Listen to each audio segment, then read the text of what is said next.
Raising awareness about the benefits and fighting misconceptions. That is the goal of a series of town hall meetings put together by the Cannabis Patient Rights Coalition. Bart Bedsole attended the first tonight, and Bart, no shortage of issues facing this industry and these patients. No, Heather, from government regulations to complaints from neighbors about legal growing operations and the smell, this remains an industry still learning to coexist with the rest of the community. According to the Cannabis Patient Rights Coalition, 19,000 cannabis patients currently live in El Paso County. Some buy their medication from dispensaries, others grow it at home. We are patients. But how many plants they're allowed to grow remains a hot topic that could soon lead to a legal battle. Earlier this year, the Colorado Springs City Council voted to set a limit of 12 plants per household.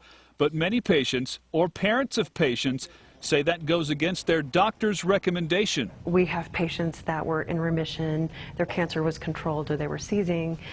They were not seizing anymore. Now they're starting to see resurfacing of their diseases. City leaders are also finalizing an ordinance to regulate any type of indoor grow operation to make sure they don't pose a fire hazard. Members of the coalition are involved in that process and say so far it's fair.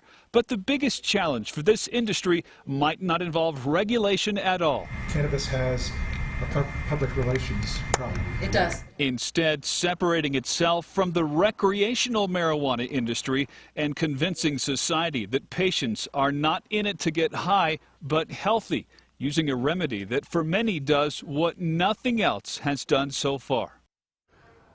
Another enormous challenge for patients is affordability. The type and amount of treatment for serious diseases can run $1,500 to $3,000 a month. None of that is covered by insurance. That's part of the reason patients are pushing for that higher plant count to avoid some of those costs. Bart Bedsole, KRDO, News Channel 13.